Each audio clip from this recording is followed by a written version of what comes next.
Today, my focus is entirely, I want to be really clear about this, is on not sustainability, but circularity of the digital economy, and eventually a regenerative economy, one where a corporate purpose and ethos is directly connected to how we make sure that we have a climate that it does not put us all at great risk on an increasing basis over time, which is where we're headed now. So circularity is beyond net zero, and I believe that the global economy will begin to make this transition from linear, extractive to destructive, increasingly becoming circular. And then beyond circular, we have the opportunity for what's called donut economics, which is kind of the next stage, more applicable to nation states and large metropolis cities. And then the final stage is what is climate positive. We have already flown by the 350 parts per million of carbon dioxide in the atmosphere. That is the upper limit of what would hold global warming to what we as people could adapt to easily, relatively easily. We're beyond that now. If you just take the Palisades fire in Los Angeles, you now know what the destructive force is, and we've seen it. It's almost on an every month basis. Somewhere in the world there is a catastrophe greater than anything that has ever happened. We have not had a year in the past decade that is not hotter on Earth, average temperatures, than the year before. And so this is a looming catastrophe. So the first two questions I ask on any new project, any new idea is, A, what is the digital economy, the set of technologies that is today Industry 5.0, advanced digital transformation? What is the impact it will have on solving this problem? And will that be transformational in nature? Not simply an improvement, but a state change. It is the digital economy that has the best chance of us getting there, simply because as we transition to clean energy, it is energy that drives the digital economy, right? And it's going to be that transition combined with the transformational effect of the transition to the digital economy that makes the difference. Energy is critical. I will say this about energy. We have a fragile grid. We have an unstable grid nationally. It can't develop fast enough to meet the demand.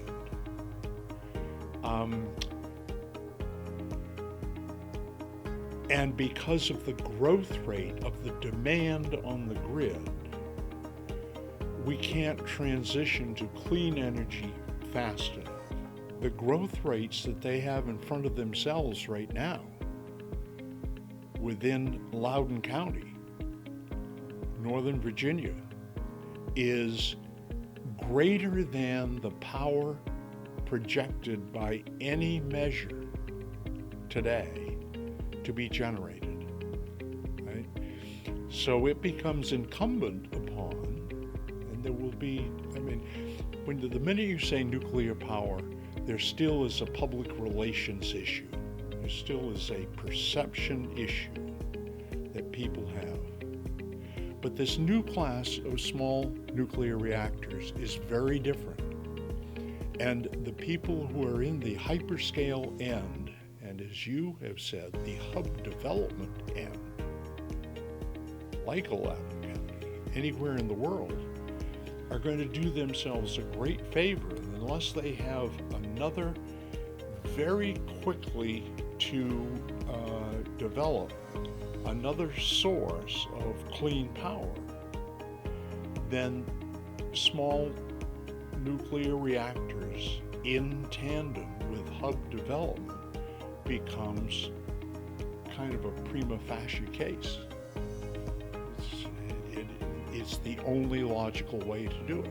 We are still going through a generational issue where we are not developing enough skilled talent, young talent entering the field by far to meet the demands. And in the case of many data center owner and operators, they're aware of this, but they don't know what they have at risk. Right? They really don't, particularly as their loads and their power capacities continue to push higher and higher. They don't understand what that's going to mean to them from a skills talent standpoint. So that's, to me, extremely important. I think IDCA stands out in that. I think one of the things I've observed about IDCA is I think it stays more current with current requirements than other people. You have a clear grasp because you look at it every day in the face, where the other people who are in training companies aren't looking at operations in the face every day and seeing what their problems are. I think the amount of training that is going to be required to adapt to the extraordinarily higher capacities demanded by AI compute. Right?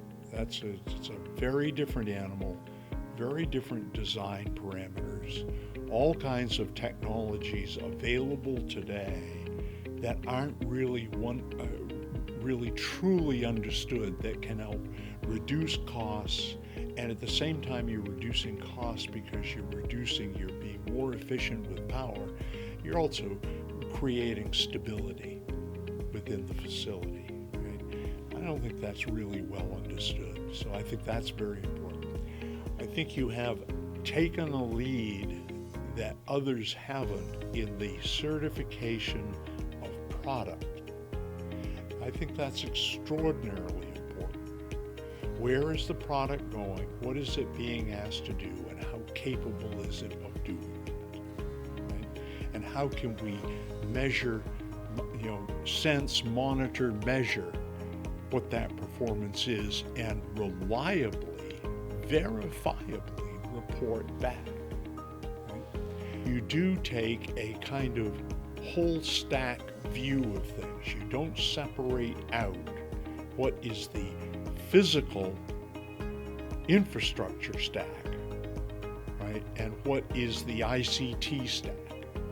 That you see where the bridge is between them, and that you're tuned to the capacity requirements on the ICT side, and do you have the physical stack side to meet that requirement?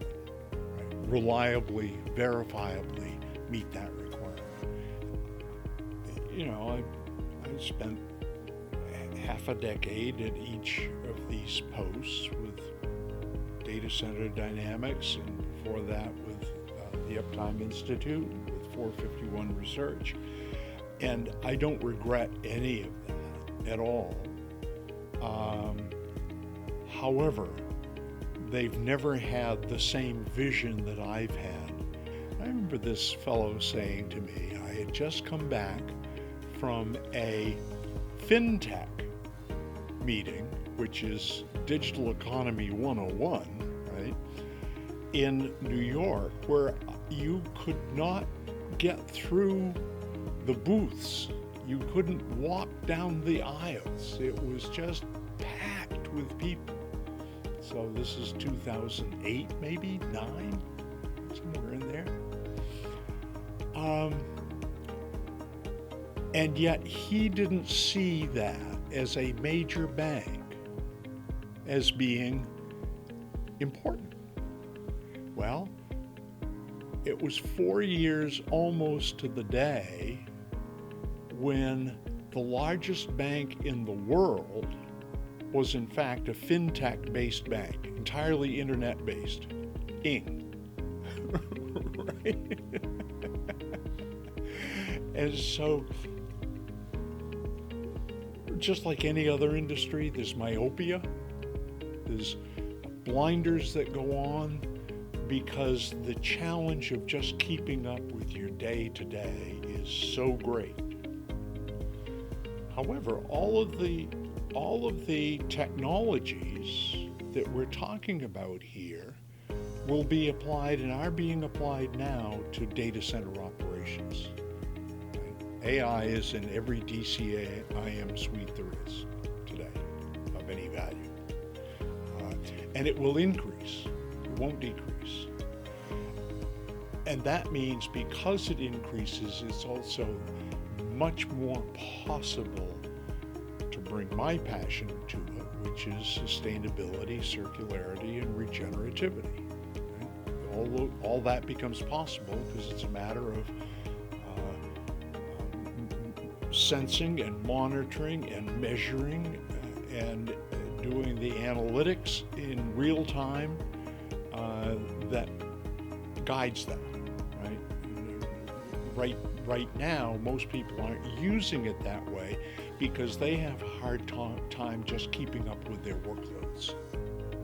I think one of the things that you've done extremely capably is bringing together subject matter experts in a variety of domains, and as you see something, as IDCA identifies a gap, it fills the gap, and every single one of the people is a standout. You've been very open about that, and I think that's a great characteristic to be.